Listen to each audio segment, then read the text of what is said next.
It is Throwback Thursday, and tonight we are throwing it back with our very special guest, Samm Levine, who you might know from Freaks and Geeks. He is in our LA studios, a very dear friend of mine as well. What's going on, Sam? Hey, what's going on, gang? How are you, Marinella? I'm going to make sure to embarrass both you and I later on, so Perfect. sit tight. Sam, by far my favorite story ever was your audition for Freaks and Geeks, where you completely bombed it. And Judd Apatow was like, "This man, I love."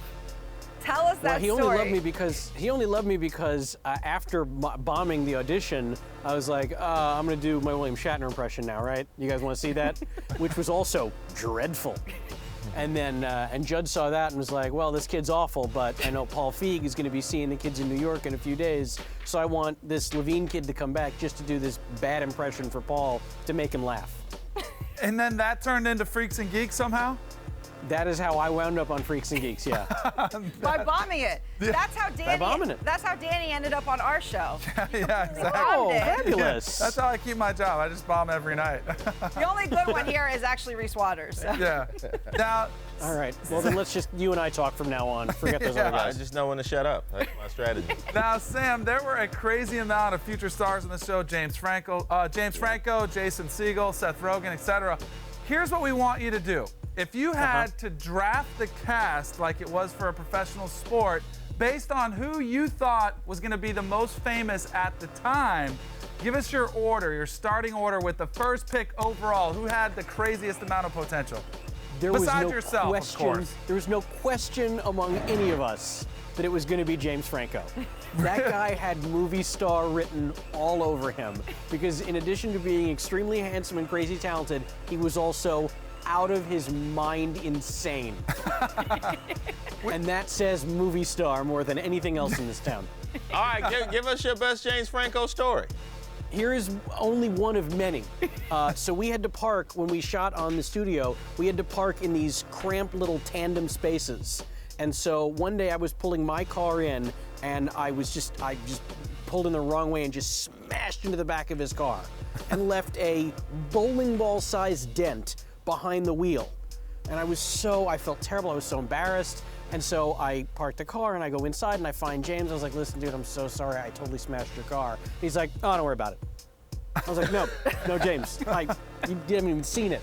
Like, it's a huge dent. He was like, can I drive it? I was like, yeah. He goes, then don't worry about it. That's awesome. Nice. I want more friends like that. Nice. Yeah, You know what could he have been doing that he would care so little about his car? That's crazy.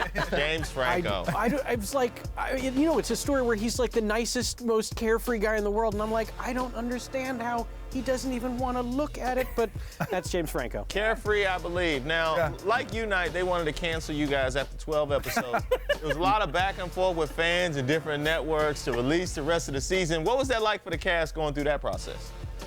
It was certainly tough on us. I mean, we all knew kind of the writing was on the wall.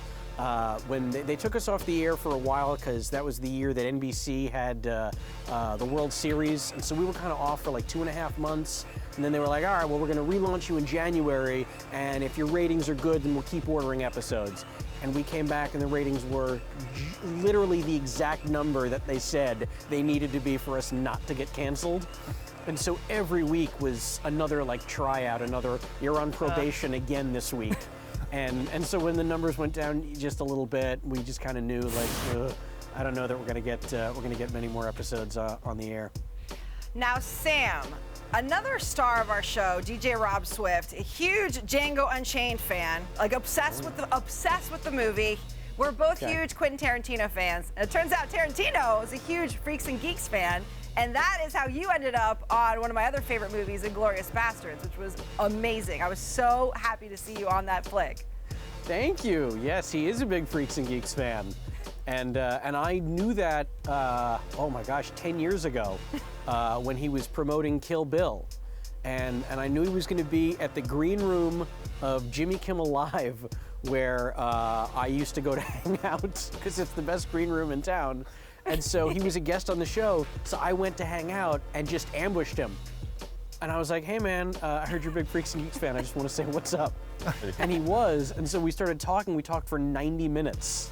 And literally we're the last people there until finally the security guys were like, all right, we want to go home, so can you guys take this conversation elsewhere? And so we finished this great conversation with him going, well, hey, maybe we can work together someday. And I was like, yeah, that'd be all right. Yeah, awesome. not a bad gig. And then 5 years later, he's casting Inglourious Bastards, and he's specifically looking for young Jewish actors. And I was like, hello, hello. Here I am. What are we doing here? Well, you know Call what, off the Sam? search. Let's keep it in A-list Hollywood. I want to talk about your experience doing Sydney White with American sweetheart Amanda Bynes. Did she ever ask you to murder anything? No, she didn't. I've worked with Amanda twice. Sydney White was the last time, and she was a real sweet girl. I have not spoken to her in a while, but I mean, my heart goes out to her. I think she's just a little confused, but she's really smart, and I think she's gonna get her stuff back together. Did you know even then that she was confused? No, I think she was just a sweet kid, you know? I mean, she's been doing this since she was like under 10 years old or something, so it's always a gamble as to whether or not you'll grow up into a perfectly well-adjusted person. I mean, do any of us grow up into perfectly well-adjusted people no matter what you do? No. But, you know, I think she's gonna be okay. I think she's gonna come out on the other end all right. Good to Well, hear. Sam, I promised that I would embarrass both you and I, and you know that All I right, keep go my ahead. promises. So, and it's Throwback Thursday, so thanks to Laura Nativa, our good She also friend. keeps her pictures that Oh, we're no. learning. Well, I didn't have this one, but thanks to Laura, we have some fabulous pictures of us back in '99. Oh my God, look at that. Great. Look at Marinella. Let's not look at Marinella. Let's look at Sam. I really need to get into the sun just a little more, because that I was is, I going to haven't say, changed. that's floating lips. That's all I see. How have I gotten more pale than that? I don't think Laura's camera was very good, to be fair. No, I guess not. So, Sam, Wow, nicely done. Nice pull. Sam, tell us what's next for you. Well, right now, every Sunday, you can watch KevinPollock'sChatShow.com. And that's a great internet talk show that I do with Kevin Pollak, the movie star. And we have fabulous guests on. We stream it live every Sunday. Awesome. And then you can watch us on YouTube and iTunes and KevinPollock'sChatShow.com, the website, a few days after. And if you're in the Los Angeles area, I do this great live show every month called the Thrilling Adventure Hour, which you can find out more about at thrillingadventurehour.com. And otherwise, you can see me performing at karaoke bars across the country. Awesome. Thanks so much, Sam. Really appreciate you coming on. My pleasure, guys. Thanks for having me.